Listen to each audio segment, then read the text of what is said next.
আমার ছবি আঁকার স্কুলের প্রাক্তন ছাত্র। প্রাক্তন কেন বলছি, আমার কাছে আগে আঁকা শিখতো।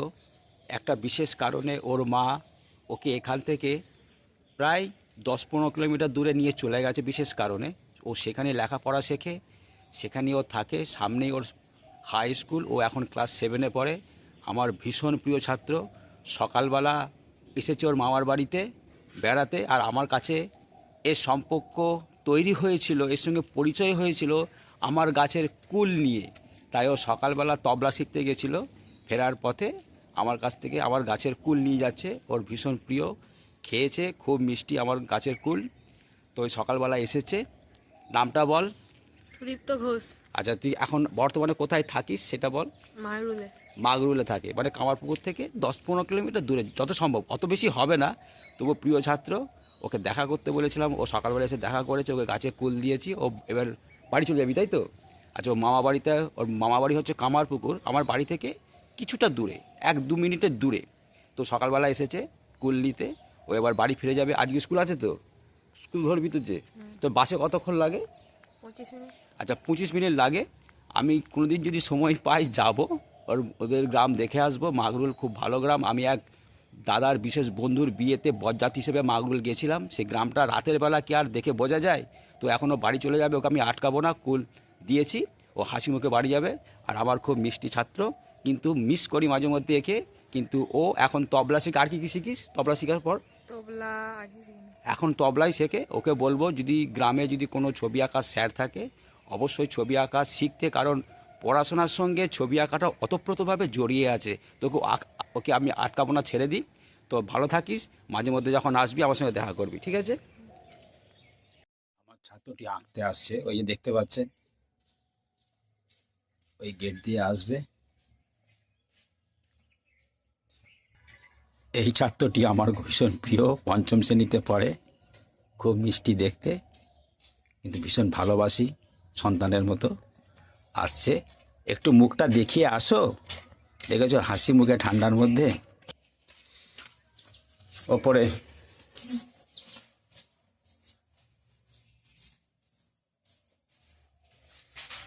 ওপরে উঠছি, অন্ধকার, আলোটা জ্বালি।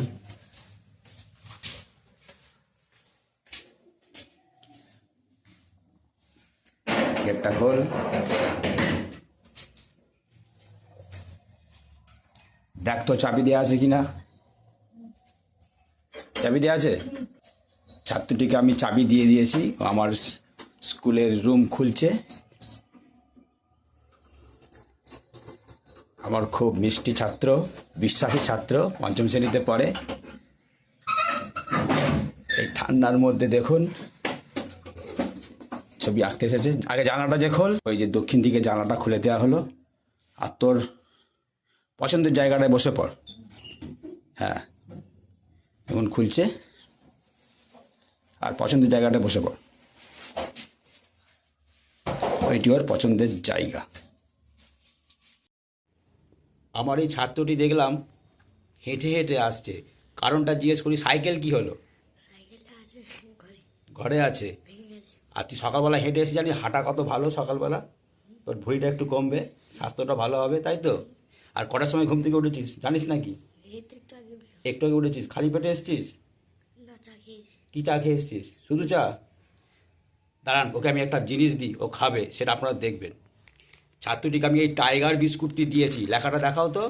এই টাইগারটা খেয়ে ও টাইগারের মতো আজকে সারাদিন স্কুলেতে কাজ করবে। কারণ আজকে সমস্ত গার্জেনদেরকে ডেকে পাঠিয়েছে। ওদের প্রাইমারি স্কুলে পড়ে, গার্জেন মিটিং হবে। কারণ আর কিছুদিন বাদে, মানে আজকে হচ্ছে সোমবার, শুক্রবারে সরস্বতী পুজো। আর সরস্বতী পুজোর দিনটি এমন পড়ে গেছে, আমাদের বীর নায়ক নেতাজির জন্মদিন আর সরস্বতী পুজো। তো স্কুলেই এই দুটো পালন তো অবশ্যই হবে। আর বিভিন্ন অফিস দপ্তরেও সেই পালন হবে, জাতীয় পতাকা উত্তোলন হবে। তো এখন আমি ছাত্রটি বিস্কুটটা খেয়ে নিক, তারপরে ওকে আমি ছবি আঁকা শেখাবো।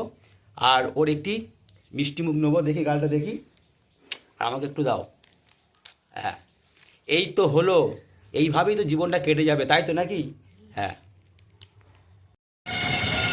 ছাত্রকে ছবি আঁকা শিখিয়ে ছেড়ে দেওয়ার পর এলাম কামারপুকুর ডাকবাংলোতে, এই কল্পতরু দোকানে। এখানে সমস্ত ছবি আঁকার সরঞ্জাম, নানা রকম কাগজপত্র, ব্যাগ, স্কুলের সমস্ত কিছু পাওয়া যায়। আমার ছাত্রের জন্য একটি সাদা বোর্ডের অর্ডার দিয়েছিলাম, সেটা এসে গেছে। আজ সকালে ফোন করেছিল, তাই এলাম এই কল্পতরু দোকানে। তো নিয়ে যাব বাড়িতে, তারপর যাব একটু লাহাবাজার, সেখানে আমার এই ফোনের রিচার্জ করাবো। জানি না কত টাকা রিচার্জ হয়েছে। তো দেখুন যে হারে রিচার্জের টাকা বেড়ে যাচ্ছে, মোবাইল ব্যবহার করা অসাধ্য হয়ে যাচ্ছে। তো এখন বোর্ডটা নিয়ে চলে যাব বাড়িতে, রেখে তারপর লাহাবাজার যাব মোবাইলে রিচার্জ করাতে। আবার স্যারকে বলবো একটু বোর্ডটা তুলে দেখাতে। এই বোর্ডটা আমার ছাত্রদের জন্য নিয়ে যাচ্ছি, অর্ডার দিয়েছিলাম, এসে গেছে। এই যে এখন প্যাকিং করে দিচ্ছে, প্যাকিং করে দাও।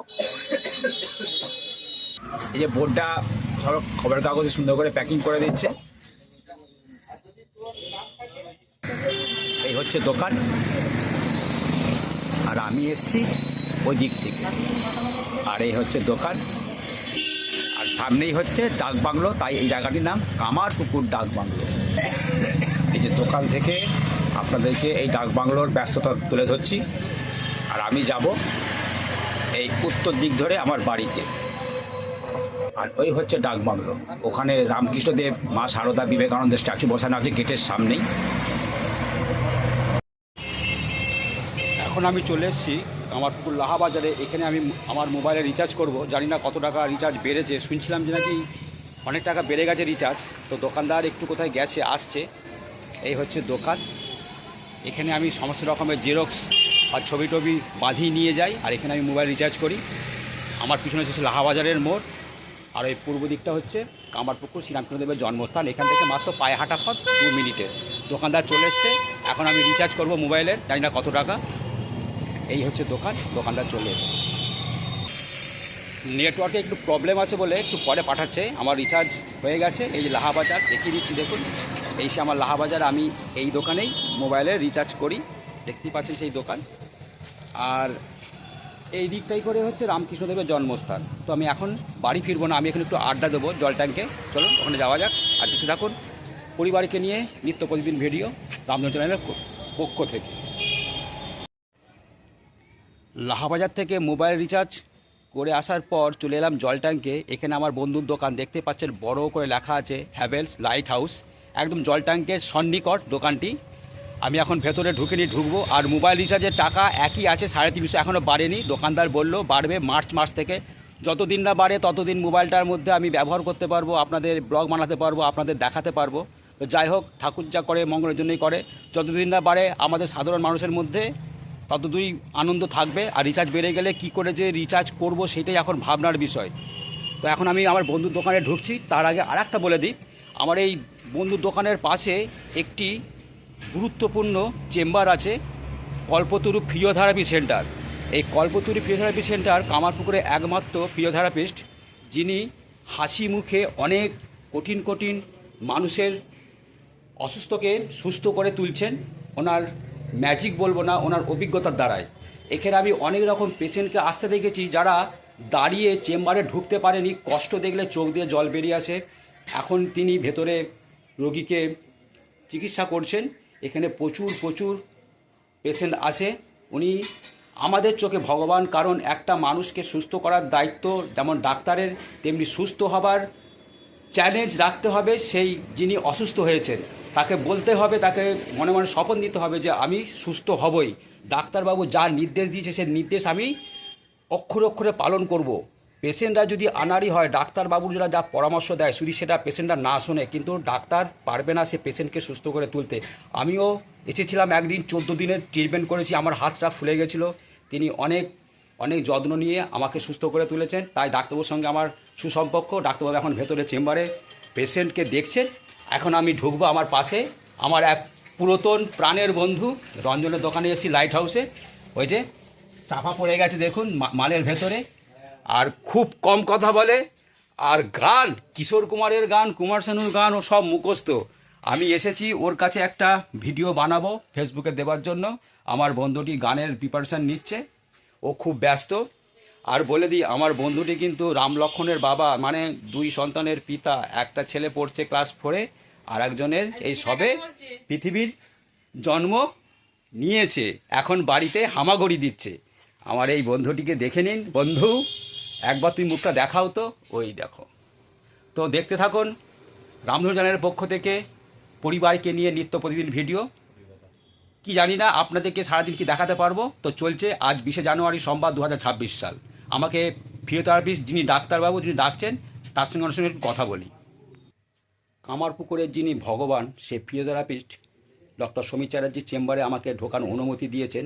আমি দেখাবো একজন খুব কঠিন পেশেন্ট, তিনি কৃষ্ণ নাম করেন প্রতিদিন। দেখুন, তিনিও আক্রান্ত হয়ে গেছেন একটি বড় সমস্যার মধ্যে।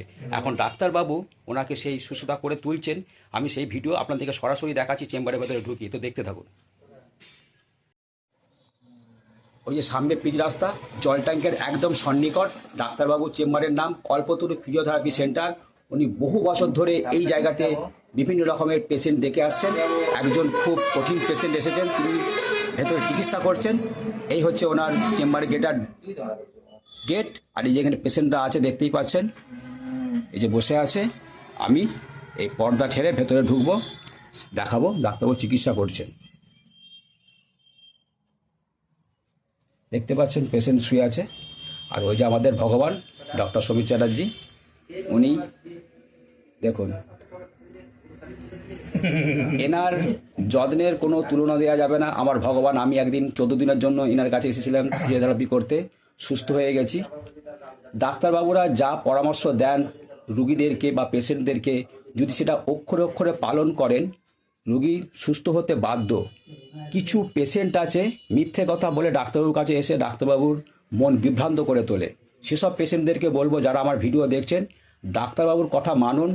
আপনি যদি ডাক্তারবাবুর কাছে বিশ্বাস নিয়ে আসেন সুস্থ হতে, তো ডাক্তারবাবুর পরামর্শ কিন্তু অক্ষর অক্ষরে পালন করুন। ডাক্তারবাবুরা চেষ্টা করেন রুগীকে সুস্থ করার, অসুস্থ করার জন্য নয়। এই দেখুন, ইনি নিয়মিত কৃষ্ণ নাম করেন। দেখুন, ইনি এখন একটা কঠিন সমস্যায় জর্জরিত, উনি শুয়ে আছেন। আর ডাক্তারবাবু দেখুন, এক যন্ত্রের মাধ্যমে ওনার চিকিৎসার পদ্ধতি শুরু করে দিয়েছেন। এই আমাদের ভগবান কামারপুকুরের একমাত্র ফিজিওথেরাপিস্ট। ওনার চেম্বারের নাম কল্পতরু ফিজিওথেরাপি সেন্টার। লাহবাজার থেকে মাত্র 500 মিটার দূরে জল ট্যাঙ্কের সন্নিকট ওনার চেম্বার। দেখতেই পাচ্ছেন, সরাসরি আপনাদেরকে দেখাচ্ছি চেম্বারে ঢোকে। উনি আমাকে ভেতরে ঢোকার পারমিশন দিয়েছেন, ভিডিও করার পারমিশন দিয়েছেন, তাই আপনাদেরকে সরাসরি দেখাচ্ছি। যারা ফিজিওথেরাপি সম্বন্ধে জানেন তারাই বুঝতে পারছেন যে কঠিন কঠিন সমস্যার সমাধান একমাত্র হয় এই ফিজিওথেরাপিতে। বড় বড় খেলোয়াড় থেকে শুরু করে সমস্ত কিছু ফিজিওথেরাপিস্ট থাকে স্পেশাল। তারা খেলাধুলা করতে পারে আর নিয়মিত অনুশীলনী করে বলেই তারা সোজা হয়ে মাঠেতে দীর্ঘক্ষণ খেলাধুলা করতে পারে। আর ইনি কিন্তু কামারপুকুরের নাম করা একটি ক্লাবেতে প্রায় 30 বছর ধরে ছাত্রছাত্রীদের ব্যায়াম শিখিয়ে আসছেন। ইনি এলেন আমাদের সেই ভগবান ডক্টর সমীর চ্যাটার্জি।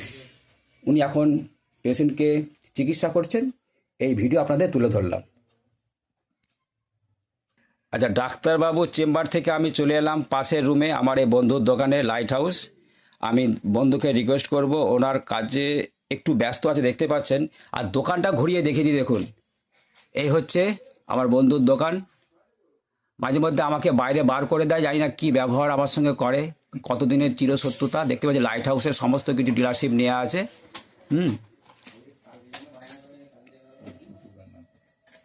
এই হচ্ছে আমাদের বন্ধুর দোকান। লাহবাজার থেকে মাত্র 500 মিটার দূরে কল্পতরু ফিজিওথেরাপি সেন্টারের পাশেই হচ্ছে রুমে আমার এই বন্ধুর দোকান। এখন কাজ করছে। এবার আমি এটি কিশোর কুমারের গান উনি গাইবেন, আমি সেটা ভিডিও করব, করে বাড়ি চলে যাব। এই একটু আগে রাতের খাবার খেলাম। এবার কি শীতের রাত, শুলেই ঘুমিয়ে যাব। সকলকে শুভরাত্রি জানাচ্ছি। আজকে সারাদিন ধরে রামধনু চ্যানেলের পক্ষ থেকে পরিবারকে নিয়ে নিত্য প্রতিদিন ভিডিও শেষ করলাম। আজ 19শে জানুয়ারি সোমবার 2026 সাল। দেখতেই পেলেন আমার এক প্রাক্তন ছাত্র সুদীপ্ত ঘোষ আমার সঙ্গে সকালবেলা দেখা করতে এসেছে। ওর সঙ্গে আমার পরিচয় আমার গাছের কুল নিয়ে। আমার বাড়ির সামনে দিয়ে কামারপুকুর শ্রীপুর দুর্লভ স্মৃতি প্রাথমিক বিদ্যালয় ও পড়তে যেত। আমি বাগানে গাছে জল দিচ্ছি, আমায় এসে বলল, কাকু দুটো কুল দেবে? কুল খেয়ে এত সুন্দরভাবে ও রিয়াকশান দিল, আমার ওকে খুব ভালো লাগলো। তারপর কোনো কারণে আমার ছাত্র হলো আমার ছবি আঁকার স্কুলে। যাক, সে এক অতীত, ওকে আমি খুব মিস করি। আমার ভীষণ প্রিয় ছাত্র, সকলেই ভীষণ প্রিয় ছাত্র। কিছু কিছু আছে না, তারা এই জায়গাতে স্থান পায়, সুদীপ্ত ঘোষ সেরকমই। আর একজন ছাত্র সকালবেলা হেঁটে হেঁটে আঁকতে এসেছে, ও আমার সন্তান তুল্য, কি মিষ্টি, আর আমার কথা ভীষণ মানে। যখনই বললাম আমাকে গালে একটু মিষ্টি মুখ দে, সঙ্গে সঙ্গে দিল, আমিও দিলাম। এইভাবে জীবনটা কেটে যাবে আর কি। ছাত্র নয়, ওরা আমার সন্তান তুল্য। সকলকে গুড নাইট বলবো না, শুভরাত্রি বলবো। আর একটা গুরুত্বপূর্ণ ভিডিও অবশ্যই দেখলেন, কামারপুকুর কল্পতরু ফিজিওথেরাপি সেন্টারের যিনি ডাক্তার, আমার ভগবান আমাকে সুস্থ করেছেন, উনি অসত্য সাধন করেছেন। অনেক রকম পেশেন্ট আসে ওনার কাছে চিকিৎসা করাতে। বললাম তো, এমন এমন পেশেন্ট আসে তারা সোজা হয়ে দাঁড়াতে পারে না। একমাত্র এই ফিজিওথেরাপি তাদের জন্য উপযুক্ত, দেখলে চোখে জল চলে আসবে। যাক, আর কথা বাড়াচ্ছি না, সকলকে শুভরাত্রি জানিয়ে আজকের মতো পরিবারকে নিয়ে নিত্য প্রতিদিন ভিডিও শেষ করলাম রামধনু চ্যানেলের পক্ষ থেকে। সকলকে শুভরাত্রি, টাটা। আবার দেখা হবে আগামীকাল, নতুন ব্লগ, নতুন ভিডিও নিয়ে হাজির হব।